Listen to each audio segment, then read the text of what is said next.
Hi, and welcome to tonight's event here at Powell's Books, City of Books. My name is Catherine. I'm one of the event hosts right here, located in Portland, Oregon, as many of you know. We are so excited for this event tonight, but we want to make sure that you can always check out who's coming to Powell's virtual stage by going to www.powells.com//events. And you can also check us out on all social media platforms. Over the pandemic, we did get TikTok because everyone got TikTok. So just make sure you check us out on that as well. Tonight, we are so excited to welcome Michelle Tam and Henry Fong to Powell's. Michelle and Henry are the James Ford Award nominated creators of Nom Nom Paleo, the critically acclaimed website and award-winning cooking app. Their first two cookbooks, Nom Nom Paleo, Food for Humans, and Ready or Not, were both New York Times bestsellers. Dubbed the Martha Stewart of Paleo, which is a very nice compliment, by the New York Times and CBS News, Michelle is the food nerd behind Nom Nom Paleo's recipes and personality. She has a degree in nutrition and food science from the University of California, Berkeley, and earned her doctorate in pharmacy from the University of California, San Francisco. Henry is a jack of all trades. He is a lawyer by day, but moonlights as the photographer, illustrator, and designer of the Nom Nom Paleo cookbooks, blog, and app. Michelle and Henry are here to discuss their newest book, Nom Nom Paleo, Let's Go, Simple Feats and Healthy Eats, Volume 3.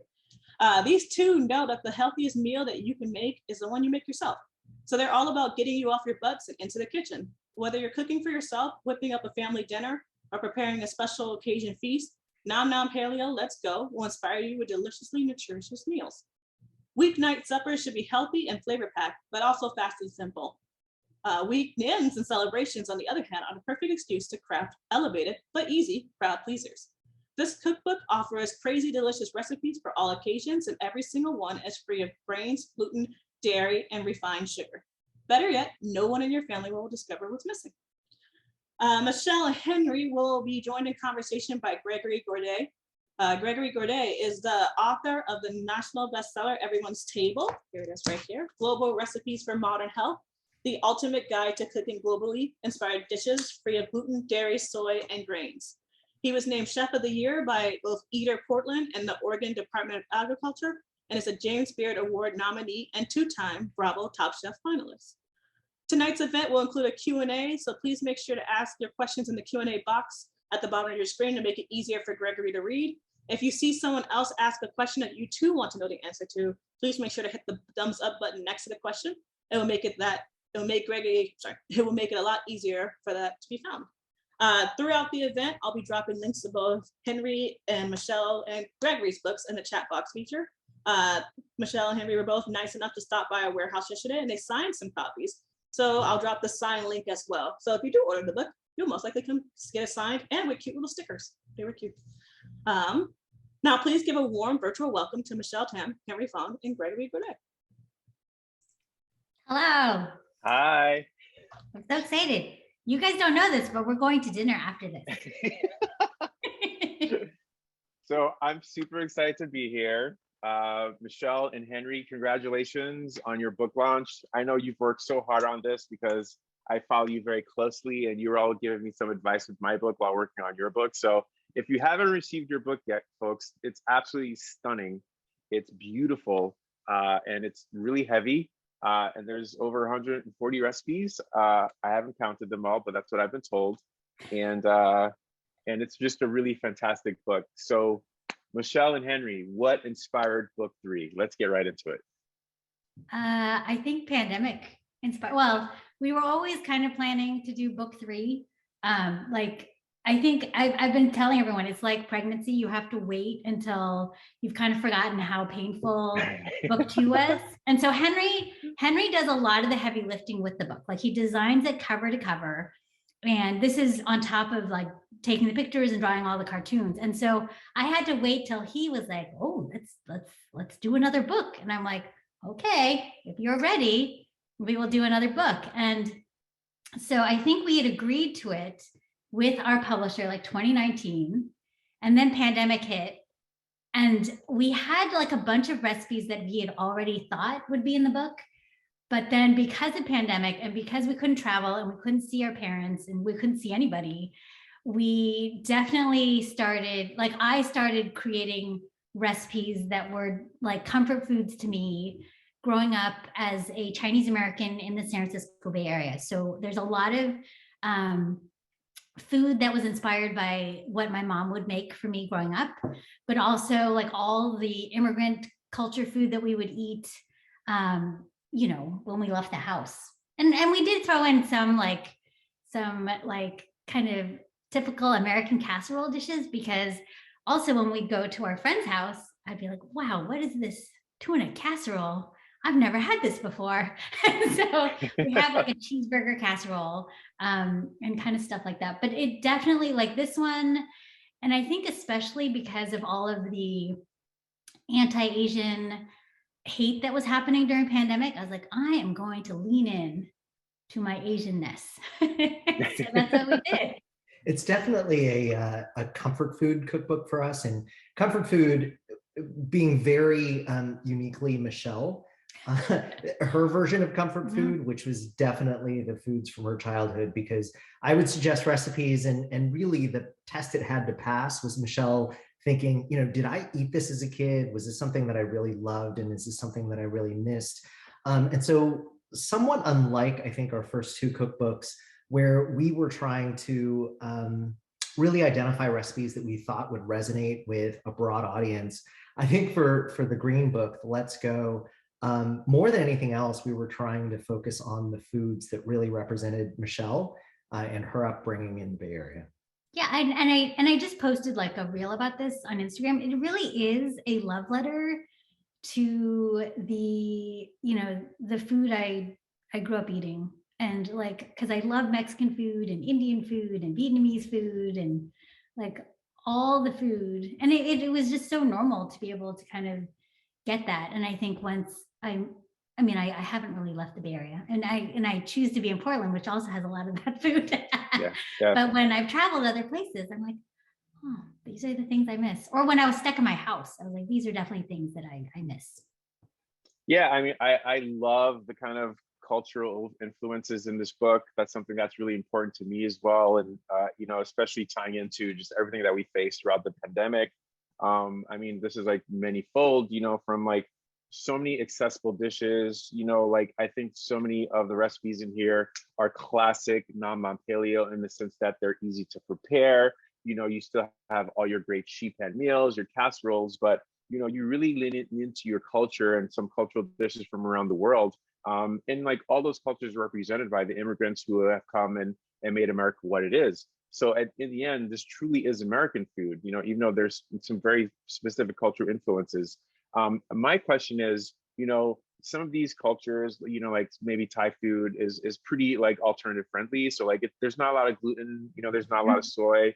But I will say, like maybe some, more Chinese inspired dishes, there is a lot of soy and gluten. And you do such an amazing job of creating, like the scallion pancakes. That's like one of the first things I learned how to make when I worked at a Chinese restaurant in New York City.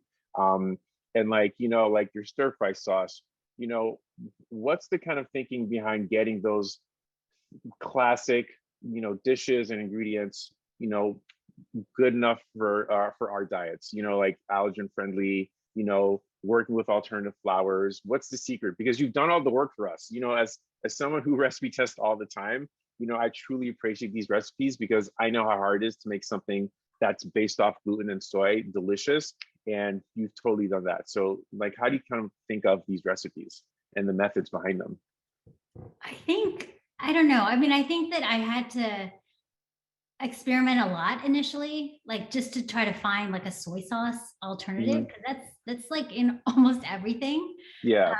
And so I think like when I looked upon coconut aminos, and then I was like, this is kind of it, but it's really too sweet. And so I was like, I have to balance it with something. And so then when I found red boat fish sauce, I really thought that was like the magical elixir that I think kind of transforms everything. I was like, oh, just put fish sauce in it and it'll taste great. But I don't know. I mean, I think I'm always looking for shortcuts to deliciousness. I mean, the two of us always joke because like Gigi is a true chef, whereas I like to eat a lot. Like I love to eat. In fact, I want to just eat Gigi's food. I would never make a cookbook cook again if I could just eat Gigi's food.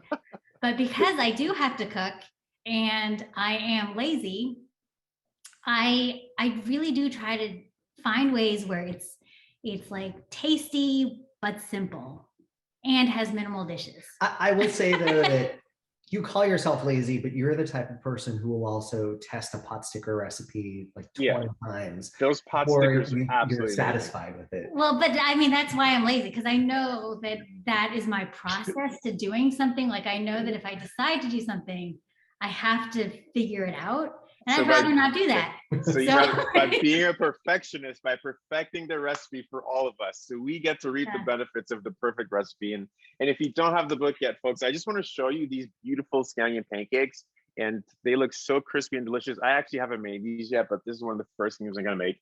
I always keep my pantry stuffed with like all these ingredients, so I have the flours ready to go. But I think one of the gifts of this book is not shying away from these recipes. You know, something else I'm looking at is the hand pies, the galettes. You dove into desserts into this book as well. You know, the desserts happened also because of pandemic. Like stress baking is real. That's a quote straight from the book. So that's super awesome. Okay, I think again, you know, kind of a lot of the groundwork that you do is in having some of these sauces and marinades and spice mixes ready to go. And for me as well, I think the most important part of getting dinner on the table really fast is having some spices, some condiments, some sauces in the fridge and ready to go. And I love that while you do sell some of your spice mixes and you've sold some of your sauces, you have the recipes in the book. So when we wanted to have like a little project and we want to make, you know, some of these recipes, like your simple 2-ingredient chicken, it's just chicken thighs with your great powder. So kind of tell me about that. How do you kind of use your pre-made ingredients, you know, your homemade pre-made ingredients? And, you know, do you keep those in the back of the fridge in your pantry? Do you find them very easy to use? And does that help you get dinner on the table even faster? Yeah, for sure. It gets dinner on the table even faster. Like, I feel like you're like, oh, you come up with all these different things. No, I come up with something once, and then I try to find like 100 different ways to use it. And then the problem is if someone doesn't like that one thing, then they can't make any of the recipes. But like all-purpose stir-fry sauce, I was like, this can be used in so many different ways, you know, because it is like that kind of tangy, soy saucy thing, like a ponzu, but you can also tweak it and add some ginger and, you know, scallions, and you can make like Buddha no kokuni, like in the Instant Pot with nothing else except for pork belly and the sauce and a few things. So I have these all the time because I'm always making fly by the seat of my pants kind of meals, because I'm not a meal planner, even though I wish I was. So like these spice blends, I'm making like roast chicken or stir fries with these blends all the time. Like the umami stir fry powder is like, I was like, you know what? I just need something like in a bottle that is all of my mom's kind of essentials when she makes a stir fry. And so I was like, I'm just going to make it. And so it's got salt and powdered shiitake mushrooms, which add lots of umami, garlic, onion, green onions, ginger, and white pepper. And those are the things that she actually like chops up and puts in the stir fry. But I was like, I just can sprinkle this on and then that's it. And so, you know, people are like, how do you use your spice blends? I was like, just use it in place of salt and your dishes will taste so much better. And a lot of people are like, this spice blend is so salty. I'm like, because it's a seasoning salt. And so just use it like you would salt and then you'll be okay. You use a lot of your building blocks materials in the first chapter of the book on all sorts of things that aren't in the cookbook. So like last week, you made ginger scallion sauce. You made a huge jar of it. Oh, yeah. And we kept it in the fridge and we basically served it with everything. So you made pork chops, we slathered the pork chops with the sauce.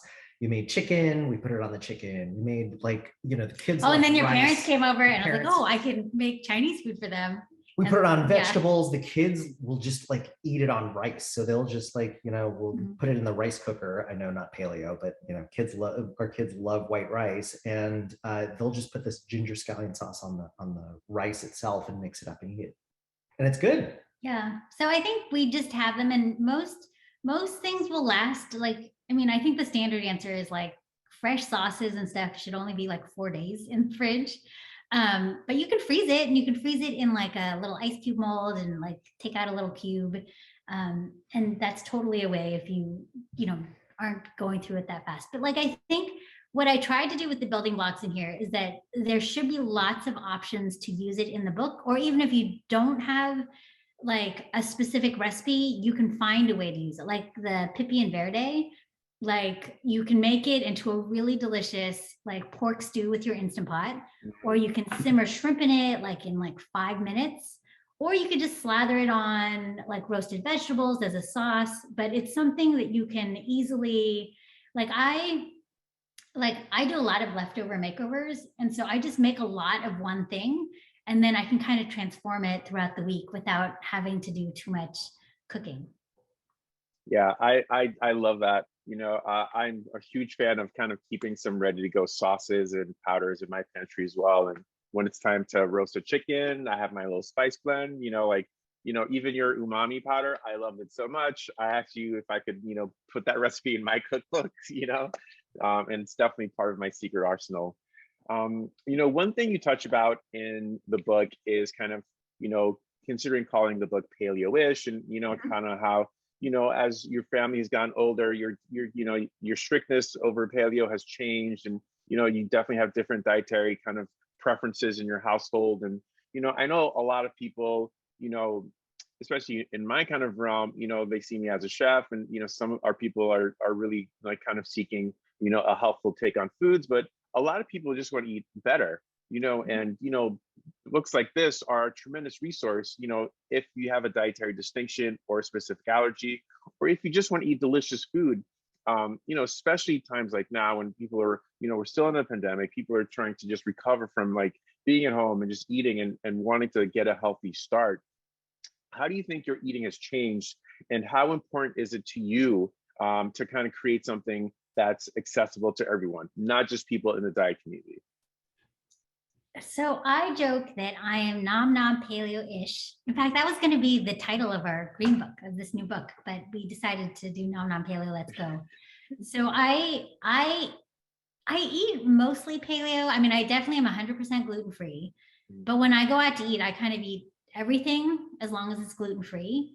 But I also know, because I'm like 47 and I probably would be a type 2 diabetic if I didn't watch what I ate, that I really do kind of have to eat more paleo, low carb, just to feel my best. And so that's all I kind of want people to do. Like, I just want them to cook their own meals and to recognize how food affects them, and not eat something just because someone tells you it's healthy. Just, to actually do it because it makes you feel better. Yeah, I think that, when we first started eating paleo, gosh, 12 years ago, Yeah. it really felt like, the scales had fallen from our eyes, and we went strict paleo for a long time thinking this was the way to go. But as we've gotten more experience, as this has really become part of our lives, we've realized that for us anyway, paleo only means a starting point. It really is a starting point for us to figure out, okay, how do different foods affect us? And then slowly but surely integrate back in those foods that actually, our individual bodies may tolerate, may thrive on. And so or they're foods from your cultural heritage that you love, and your people have been eating it for a long time, so you probably can eat those things. So I don't think that people should try to limit their diet to as small as possible, or only follow like certain rules. I think that, just start by eating like real food, and then you can add in to whatever your tolerance is. Like, I have a friend who can eat all sorts of stuff that I can't eat. And I'm always like, how is this possible? And he's like, I don't know, but his like blood sugar, he'll eat something and his blood sugar doesn't even like rise. But for me, I eat the same thing, and like my blood sugar shoots up and stays elevated for like 2 hours.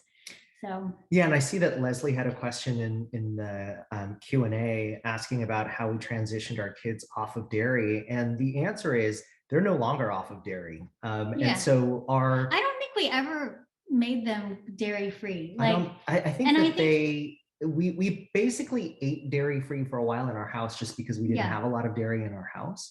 but both of them are actually big fans of dairy. Owen, our older son, who's 17, loves cheese. He hates milk. He hates milk, Mhm. but loves cheese. And then our younger son loves Parmesan, but doesn't, and cheddar, but doesn't really like other types of cheeses, and loves milk. And so Yeah, and I think you can buy like high quality dairy, and dairy is, you know, for a lot of people can be very healthful, but obviously if it doesn't work for you, like you should not eat it. Like for me, I actually can't eat dairy. Dairy makes me feel kind of terrible and I always break out every time I eat it, even though I'm like 47. So I would prefer not to eat dairy if I can not eat it. So we think of our books really as just a starting point for people, and definitely not the end point. For folks who can tolerate or love and thrive on certain foods, by all means.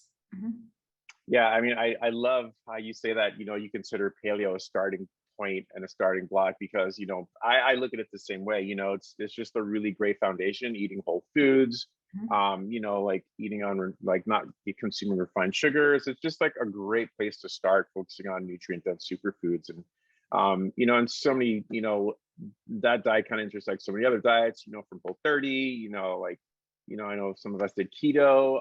You know, I just did keto for the first time, so that was very interesting. And you know, I've never done before it, but you know, there's and you lost 40 pounds. And I did. I did. Paleo wasn't cutting it. Yeah, it was the first time I got off sugar, so in my life, so it actually really worked. But speaking of, like, let's talk about some of these specific recipes. And you know, everyone always loves to know, you know, what are your favorite recipes from the book. You know, if we're diving into this book for the first time, you know, I know a lot of people have your other two books, you know, but what are some of the recipes that we should be starting first? And then I think we have a question from one of our guests, and it's, what is kind of the dark horse recipe, one of your favorite recipes that you think people might overlook but you love? Why don't we start with our favorite recipes? You go first. Well, I think my favorite may also, okay, no, I'll do my favorite. I really like the Instant Pot duck carnitas because it's really easy. And I think the Instant Pot or pressure cooking duck legs is just a really great way to cook it.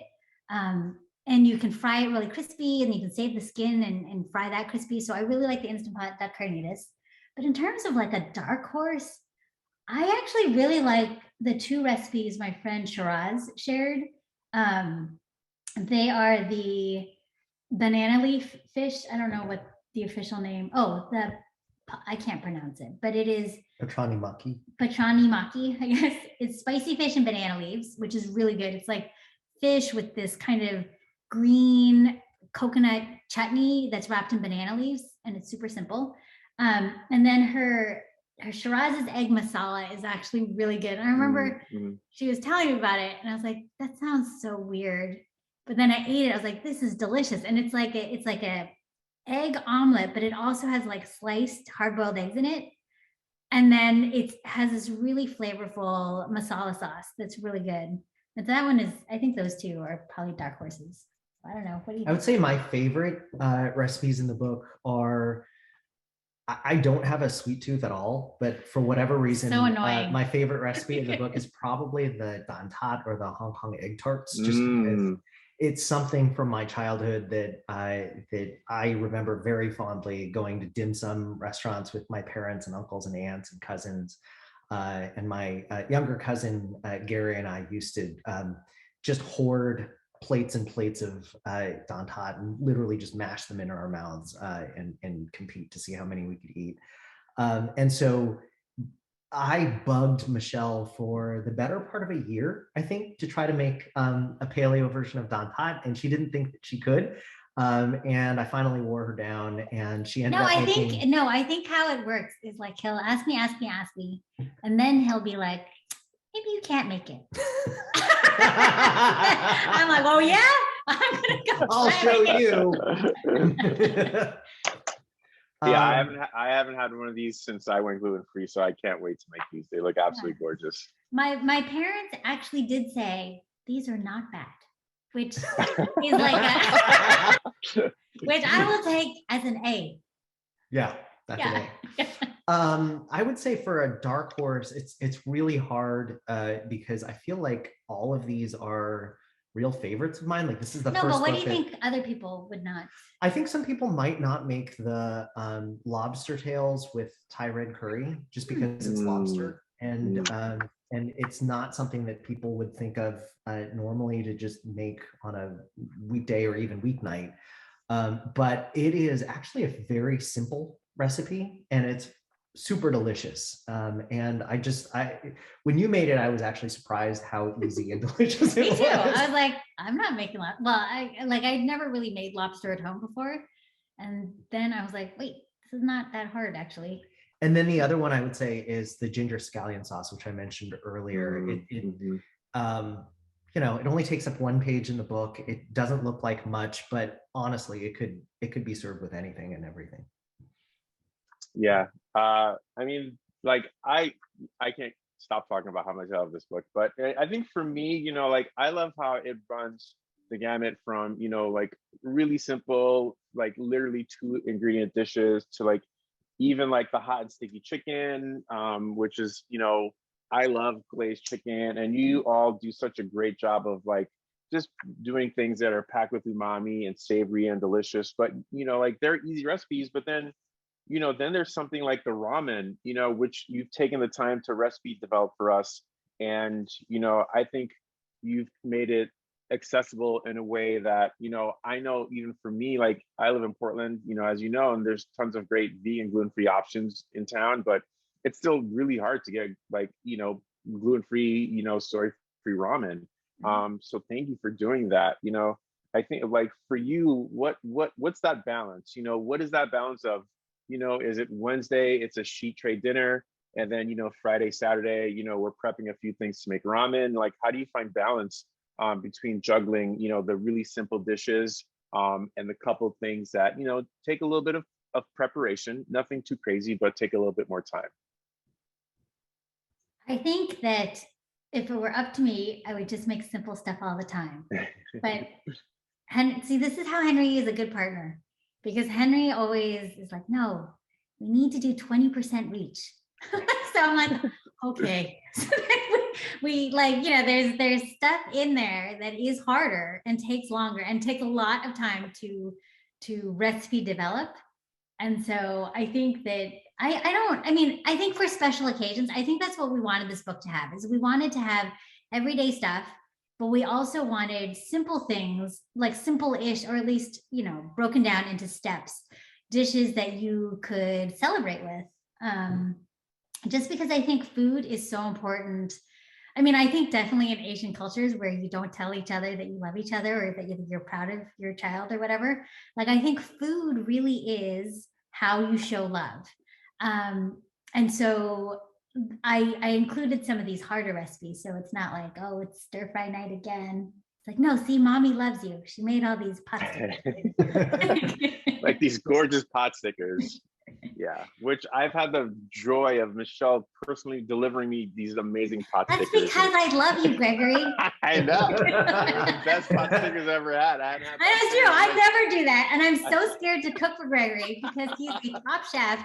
And I'm just like this home cook who just She was so scared, Gigi. I know, She was like, oh I'm gonna God. make these and I'm gonna like so good. I ate them deliver right them away. and we're gonna drop them off. And I was like, are you sure? Are you sure you're gonna do that? And she was, because I remember one time, Gigi, like years ago, we were sharing a house in Austin because we were traveling in Austin. And I remember I was cooking for Owen and Ollie, my 2 kids. Michelle had left the house. You were taking a nap or something and you were asleep. And I was like, oh, it's just the kids and me. I'll like buy a rotisserie chicken from the supermarket and I'll just like heat it up and then I'll just make a simple salad.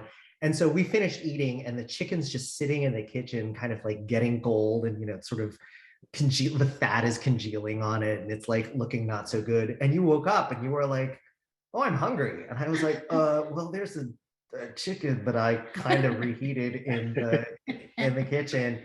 And you went and helped yourself, and I was like, oh my God, Gigi's gonna eat this, eat that salad, and he's gonna be disgusted. I eat rotisserie chicken all the time. The saving grace is that I didn't actually cook the chicken, I just reheated it. But to address your question, like one of the things that Michelle first thought about when she was making this book was also, in terms of balancing the book, one of the original concepts was Nom Nom Paleo every day. So thinking about like a 5-to-2 ratio, 5 weekdays to 2 weekend days of like really simple recipes, and I love that. you know, kind of like a smaller number of more difficult recipes. And I think we maintain that ratio pretty much throughout, even though we changed the concept of the book. But even the ramen recipe utilizes like the all-purpose stir-fry sauce in almost all the components. So you just need to make the all-purpose stir-fry sauce, and then you can make the ramen eggs with it. You can make the broth with the all-purpose stir-fry sauce, because that's how I make like my fake shoyu. And then it's also like, oh, and then the holy shiitake, like the simmered shiitake mushrooms, is in all-purpose stir-fry sauce. And then, you know, if you have leftover tatsu or you have chicken or whatever. So it's still something that I think is pretty easy. You just have to kind of plan ahead to make sure you have enough like all-purpose stir-fry sauce. Yeah, you know, like even for me, you know, oftentimes I love prepping things ahead, and you know, maybe you have like, you know, another little 15 minutes before dinner, or you know, I have a little bit of energy after dinner, I prep one more thing. But I love keeping things in the fridge for like a day or two, and then kind of, you know, then you can assemble things, you know, on the day when you finally want to eat that dish. So I think that's really smart and really awesome. And you know, if things can be made ahead, like that kind of eases the load a little bit as well. Speaking about family, you know, you talk about in this book as well, kind of like how the book is kid friendly, and you know, so many of us, you know, have families. I don't have a family. I'm living the bachelor life, but a lot of us do. And you know, I have 2 amazing nieces who love to cook and love to eat. They're still a little picky, so it's, you know, getting something. They love delicious food, but they're a little picky. So, what do you think are kind of some? What was your thought process, and like how do you kind of help inspire cooking with your family at home? I know your kids love to eat. I don't know if they love to cook as much as you do. So you know, if the kids don't want to cook, you know, what do you think are some of the ways to get, you know, a family to eat together, a family of different taste, you know, in a busy world? I think that's a good question. I mean, I think we secretly design all our books to be like super kid friendly. And so the hope is that you can put this book like on the coffee table, and instead of saying, here, we're going to make healthy food, is just leave this book. And a lot of times I think kids will just pick it up because it's a colorful book, and then they flip through and there are all these pictures and cartoons, and they see other kids in the book. And so I think we just hope that that just gets them interested in, you know, cooking. And then they can see that, like, you know, even though this dish is what is presented at dinner time, there are many steps that kind of, you know, a lot of steps lead to that dish. And I think that it gets kids like excited, like, wow, we can make this, because we can like help. Or if they're not quite old enough to actually do some of the stuff, they can still point to one, because every step is labeled like 1, 2, 3, 4, 5. Or you could say, hey, what's step 4? And they can point to it, and you can all kind of work together to make it. And I think that if the kid is the one that's kind of interested in the dish, I think that they're more likely to eat it and help out and cook it. I mean, obviously with our kids, because I have to do all this recipe testing, and I, you know, if they're in the kitchen, it just gets in my way. She shoos them out of the kitchen. She's just like, no, you're messing it up. And then rushes them off. But she's right in that, you know, when we first developed our first cookbook, one of the things that we were really inspired by were those magic books that kids really like. So they're like magic trick books where it shows you every step of the magic trick, so they can see, you know, how did that pencil disappear? How did that card come out of that deck? And we've found that kids really gravitate towards that. And some even super picky kids are less picky once they see how raw ingredients are actually transformed into finished dishes, instead of mom or dad just putting something on the table in front of them and they turn up their nose and go, oh, that looks gross, right? By seeing every step of the process from start to finish, and potentially being the person who actually picked out the recipe, helped shop for the recipes, helped prep, or at least point to the steps in the recipes that mom or dad is actually getting wrong, and helping them along the way, I think gets kids personally invested in what they're about to eat. Yeah, I mean, I think it's really smart, the step by step, the color. You know, I think this is, you know, I'm excited to give this book to my sister so she can cook with my nieces, and you know, when I visit them again, we'll cook out of the book as well. So thank you for that. You know, thank you for making something accessible for all of us in that sense. But yeah, but I love the book, and I'm super excited. But we have tons of questions from our guest tonight. So let's get in here. There's a question. I don't think I can buy delicata squash where I live. What can I substitute for it in the recipes? I don't have a bunch of delicata squash in the recipes. I think it's in like one of the salads maybe, or like the roasted vegetables, but you can totally sub another squash or just leave it out. Like those are kind of just ideas. And like for the roasted vegetables, I just tried to pair vegetables that cooked in the same amount of time, and that, you know, you also make sure they're cut in similar shapes. But like butternut squash or any squash, or if you don't like squash, you can just leave it out. Yeah, I think maybe that was like a kind of a noodle base. So maybe zucchini noodles could be subbed out for that preparation if you don't want to use the squash. Okay, great. Gregory and Michelle, would you both ever consider doing a pop-up of paleo recipes from both your cookbooks? How about at Gregory's new restaurant? Sounds great. Except I don't want to cook at all. I want to go as a guest, because that's how we've done it in the past. Is Gigi had hosted these awesome pop-up like paleo dinners and brunches for like our books or whatever. And he's like, can I like cook like recipes and kind of chefify them? I'm like, yeah, go be my guest. He's like, do you want to help out? I'm like, no. I think this has happened for our first two cookbooks. Gigi has sort of hosted Nom Nom Paleo pop-up meals at his restaurants, and every time he's offered to let Michelle go. Like, that sounds like my worst nightmare. But it's always delicious. And so Gigi is building a new restaurant, and I'm sure. So I'd love to host you, Michelle, of course, and I will happily cook and have my team cook recipes from this book, and they'll be delicious. Or I'll just come and eat your food, because that's totally okay too. The people want your food too. I don't know, not at a restaurant. You can cook my stuff at home. Yeah, I think you go get great. fancy stuff. All right. Okay, so we have a question about the sauces. I was able to buy your sauces in Whole Foods, Kansas City, Missouri prior to the pandemic. I don't see the products and really enjoyed the sriracha. Will these be more available anytime soon? No, that was a one-time thing, and they are donezo. Like, it was actually an interesting thing. Like, I think a lot of our partnerships with Whole Foods, they just kind of happened really fast, and they're like, hey, do you want to do this?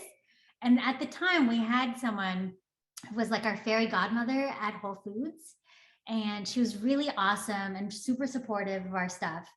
And so she kind of helped shepherd through like products, because we never even thought of making products, but she's like, magic mushroom powder would be an amazing thing. And we were like, okay. And then she's like, I think your sauces would be an amazing thing. And so that happened. And they were very successful, and I think they sold really well, the sauces. But then I think it got sold to, Whole Foods got sold, and just things changed. Things changed. And I also think that Whole Foods, one of the really interesting things about working with Whole Foods that we learned is that traditionally Whole Foods has been very, very local. So unlike a lot of big chains where, somebody at the top just says, do this, and everybody does it. It's really left to individual stores to stock products. And so oftentimes what we were finding with our sauces is that they would arrive in the store, but perhaps that store just decided not to put the stock up on the floor because it didn't fit their clientele or their customer base. And so what ended up happening was certain stores had the sauces and they all sold out.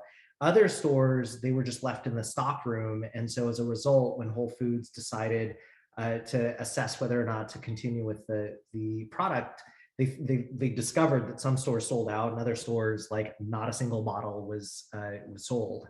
And so in the end, they decided this wasn't the partnership they wanted to continue with the sauces.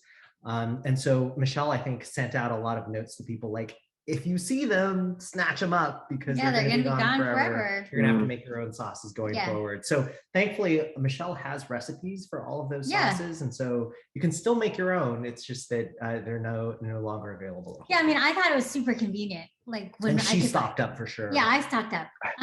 But that's why, and you know, like I think for our new spice blends, like all I ever wanted was for magic mushroom powder to be available online, just because I think for convenience and accessibility, but it was just so hard to do. And we couldn't quite understand why, because, you know, they were owned by Amazon. Yeah. And so, and then people, like third-party sellers, would sell it for like $25, you know, like they'd buy it off the shelf in Whole Foods and then sell it to people at an astronomical price. And then people would get mad at me and say, why are you selling it for so much? I'm like, I'm not, that's someone else, you know, doing this. And so I think we're just really excited with this new partnership with the Spice Lab, that we have blends that we really love and people can buy them directly and they're exactly how we want it. Because that was another thing. I think depending on, like, sometimes it's hard to get stuff fixed if you figure something out that, you know, depending. Yeah, I'm not gonna. That's it. Well, I'm very happy that magic mushroom powder is out there in the world, and I will tell everyone here with us tonight, it's not that hard to make, and it's really fun to make, and a little bit goes a long way. So definitely keep that in your arsenal. Okay, so we have a question from one of our guests. Christina is asking, how meat heavy are the recipes? I eat seafood, but no other animal flesh. The cookbook sounds really great, but if there aren't enough vegetarian seafood options, it sadly won't work for me. So I know there are tons of chapters in this book.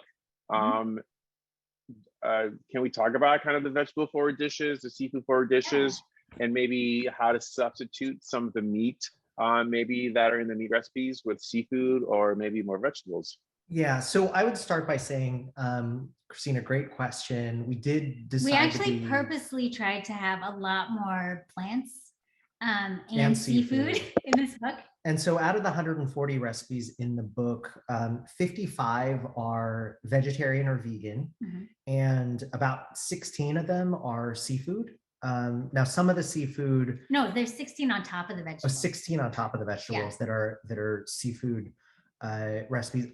I don't think any of the other these seafood recipes incorporates like meat. I think they're just pure seafood. So that's about 70. So I would say about like half of the recipes in the book are either seafood focused or vegan or vegetarian. But that's also, and I think I mean, there's definitely a poultry chapter and a meat chapter, and then, but like in the rice and noodles, you could probably substitute stuff.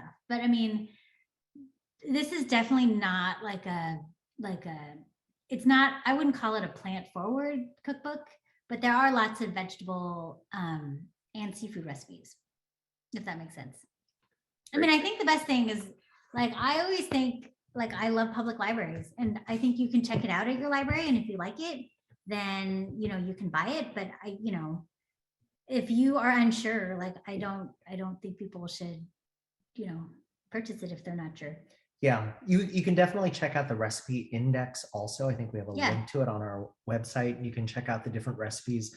There are different recipes here that might incorporate meat, but that could be subbed out. So for instance, we have some stir fry recipes in there where, you know, we use ground meat, and that ground meat could be ground chicken, you could use, you know, essentially instead of ground chicken, ground turkey, ground beef, you could use more vegetables, etc., and then use the all-purpose stir fry sauce on it. So there are different ways to adjust. Yeah, I mean, there's tons of great sheet pan chicken recipes in here, which I think you could easily like swap in salmon or maybe some cod, and you know, I think even the pineapple chicken would be great as pineapple salmon. You know, so I think there's ways. That's a new recipe for the blog. if you're creative in different ways, there's ways to substitute, because a lot of us are eating a lot more fish and vegetables these days. So great question, Christina. Thank you so much. So I have two people asking about daikon substitutions in the ramen. This is from Meredith. I can only find little skinny ones, not big enough to spiralize. So do you suggest something else? So I would just do like zoodles. I think zoodles are kind of the good default vegetable noodle. And the only difference is I would not blanch it like I blanch the daikon, because it's unnecessary. Like I think that you can just put the zoodles right in the broth, really, like, and just with the heat off, just so it gets to your, how you like it. Because I like my zucchini noodles pretty al dente, and I think if you cook them too long, they get and they become mush. But you could totally use ramen if you want. Like you can use ramen, or you can use gluten-free ramen, because there's lots of gluten-free ramen that you can buy. People use shirataki noodles, they use miracle noodles, they use like sweet potato, noodles. So there's lots of gluten-free options if you aren't trying to be super paleo and you don't want to make your own noodles. Yeah, I second that. Zucchini noodles. But the daikon noodles, I actually stole that idea from, what is that, Kaya's ramen bar up in Of chaos. Chaos? Yeah, that's where I stole it. Because I was like, wow, this is a great idea. I'm going to use this. Awesome. So I have a question about rice from Amit. Any thoughts on other good rice substitutes that are grain-free? Cauliflower rice is great, but would love some other ideas. I think a little cauliflower rice fatigue is happening. So yeah, I think so too. I'm trying to think other rice. We actually use broccoli rice in this book. Oh yeah. Which actually is a little bit different. It doesn't have the same flavor profile as cauli rice, but we did use that for the hot dog fried rice. Yeah, for our hot dog fried rice in here. And I don't eat a lot of rice, because it spikes my blood sugar. And so I normally just eat roasted vegetables. Like, I know it's not the same, but I think cauliflower rice is your best rice substitute. I'm trying to think. There's also miracle rice. I haven't tried that, but I know people like miracle rice. And then there's also that other brand that is made out of, and it's not paleo, but it's made out of like beans. I can't remember. Rice. It's right rice. Yeah. See, that's another option. Not paleo, but if you tolerate it, it's a simple. It has more protein than regular rice. And I think it's made out of lentils and pea protein or something. Cool. Okay, we have a question from Jane. Very specific question. They ask, but any recommendations on how to modify the wonton meatballs for a shellfish allergy? So is there a kind of a way to omit some shellfish from these recipes? Yeah, so you can just use more pork. So instead of half a pound of shrimp, you can just use half a pound of ground pork and have it be all pork. Or other people have told me that they have used scallops. And that is kind of their standard sub-in for shrimp. But I don't know, I don't know, because I thought scallops were also a shellfish, but she said she can tolerate scallops. So I don't know. I think it depends on how, your allergies specifically, but you could just go all pork and it'll be tasty. Cool. Okay, Carol is asking if there's a sriracha recipe. They have made the magic mushroom and have a stash, and I'm pretty sure it's on your blog, correct? If not elsewhere. Yeah, the sriracha, I have a paleo sriracha and a Whole30 sriracha, and then we put them, they're in all our books, and I think Henry also put it in this book just because. Did I put it in this book? I don't know, did you? I don't think I put it in this book. I think I put it in the first two books. Yeah. Okay, yeah, it's in the first two books then. I was like, really? And Because it's you're on the such a blog. completist. Because I think Henry's always like, well, no, we should do it so then people don't have to look other places. But I was like, no, then they can buy our other books. Well, you won out on that argument. So yeah, and this book is not in this book, but it is, you can just go online and find it. Awesome. Okay, so Danielle is asking, are your kids adventurous eaters? More so as they get older, it seems like they would be based on what I see you feeding them regularly.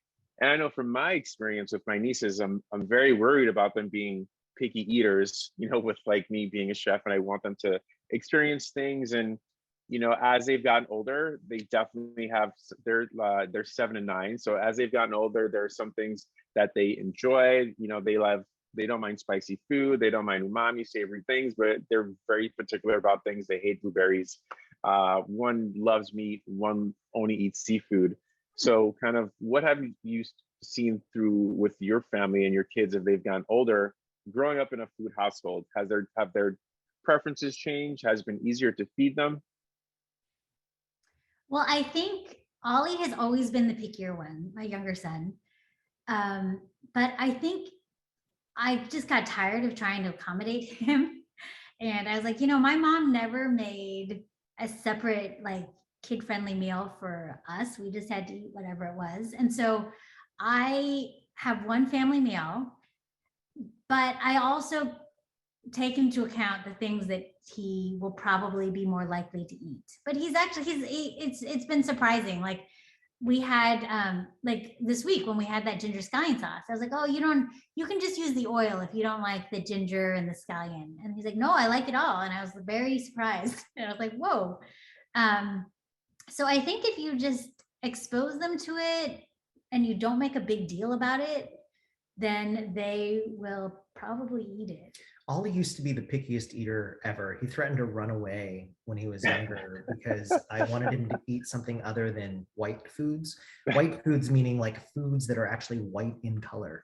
So I was like, you need to try something else. And when he was about 3, he told me he was just gonna run away because I told him if he was gonna live under my house, under my roof, he had to eat something that wasn't just white. And so he's actually branched out quite a bit since then. Owen has always been a pretty adventurous eater. So when he was little, he would eat everything from like ankimo, which is the fish liver that you can go to Japanese restaurants, to like super spicy Indian curries.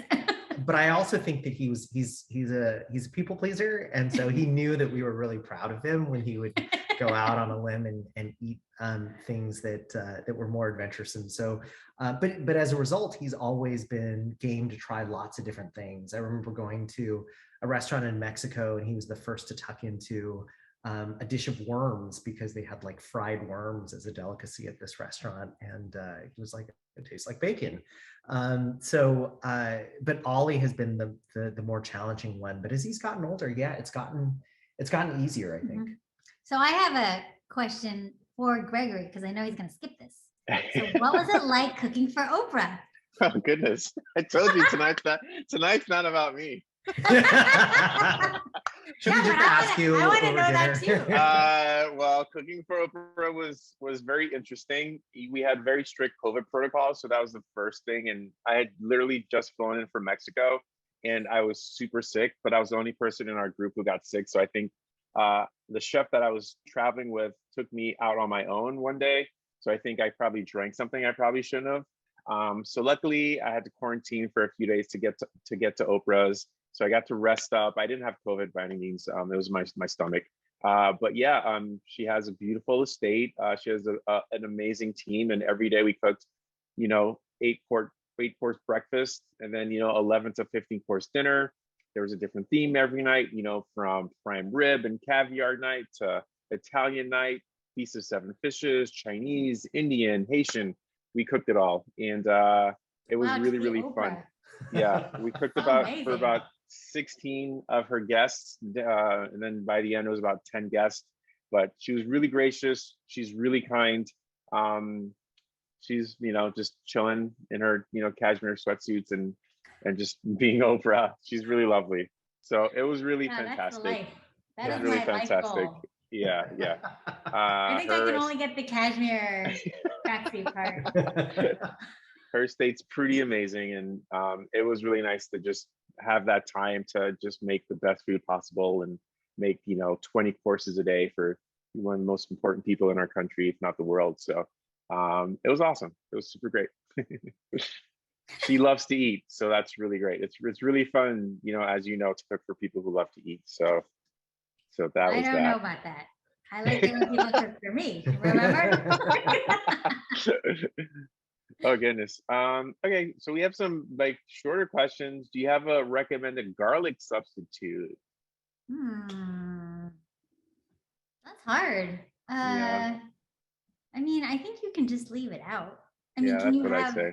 I mean, I actually don't always put garlic in. I mean, I think I do onion and shallots more often than garlic. And I know that like in Indian cooking, you can, I can't pronounce it, but it's like asatafida or whatever, which is like garlic, or it's called hing or something, but that's not gluten free. So I actually don't use it as a garlic substitute. But I think you can, I think it's I can't pronounce it, but it's asatafida or something. But that's a good garlic, because it's like my aunts who are Buddhists and don't eat garlic and onion.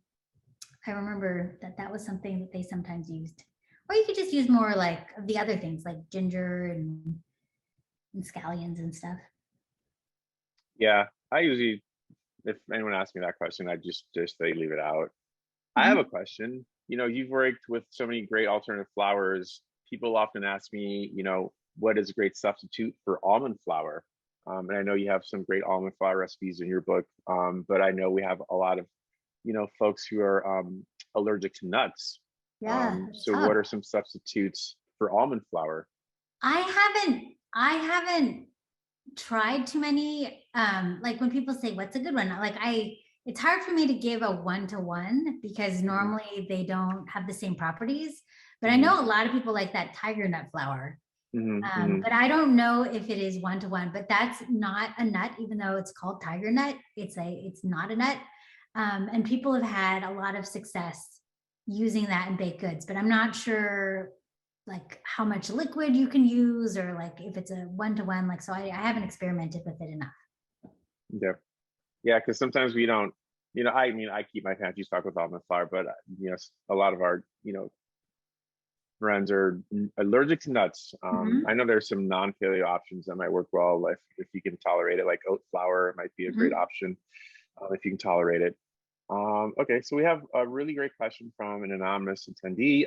You're always ahead of the food curve. Where do you think paleo is headed?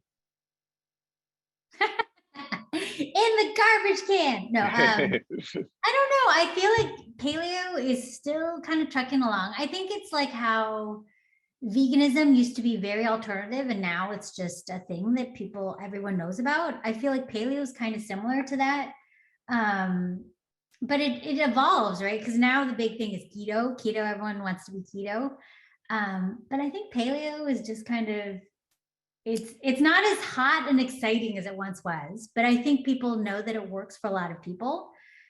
So it's just kind of like, it's just, It's kind of mellowed out. yeah. It doesn't have that spiky sort of like fever pitch sort of interest that I think it had a handful of years ago. But I also think that more people know about it and more people accept it as something other than just quote unquote caveman eating and like, clubbing a seal over the head and like eating it raw.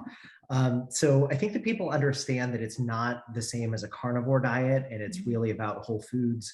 But I also think that it's one that hopefully will survive for a long time and last as at least again that starting point template for healthier eating, as opposed to something that is super strict, something that you have to stay 100% clean on for the rest of your life.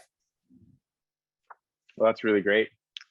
And we are at an hour, so I just want to just show the folks some of the dishes I'm super excited to make, like this crispy fried chicken, the karaage. Thank you for working on that recipe. It's just all-purpose stir-fry Uh, simple crispy chicken thighs. That's something I eat all the time, and y'all can get that on the table so quickly. One of my favorite soups of all time, this Tom Kha inspired dish, just coconut milk, some beautiful aromatics, perfect for winter's night. I made something like this recently. So Michelle and Henry, thank you for talking with us. It's been such a pleasure.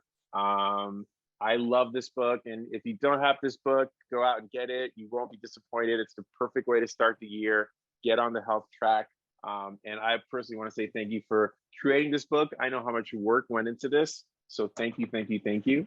And And if you thanks want everyone an for, elevated version of like a book that has elevated dishes, you should go get Gigi's book, because that book is amazing. And I've gifted that to like everybody. The only 2 books you need. Yes. And the only 2 books we really cooked from Yeah. the entire Yes. pandemic. And because they're Michelle only was- green. Green books are it. Awesome. Well, thank you. It's been lovely. Perfect. All right. Thank you all. Thank all 3 of you for joining us this event this evening. Like they all said, you can buy. Let's see if I can get my arm strength here. You can buy Nom Nom Paleo. Let's go. The books are being shipped out today because today this is their launch event, so it came out today. And it'll become signed and with stickers. So that'll be fun. So you can get that one and their other books. Just buy all of them. Just get your arm strength in. And then you can also buy Gregory's book, Everyone's Table, which makes a great gift. You can buy them as companions. They're best friends, you know, mingle. You can also buy this book right here at Powell.com. I want to thank you all 3 for joining us. Today's event was very lively. People are still talking in the chat, which is really wonderful. But I hope I hope all 3 of you have a really good night, and I hope you guys see us again here at Powell's. Thank you. Thank Thank you. you. Bye, everyone. Take care. Bye. Bye.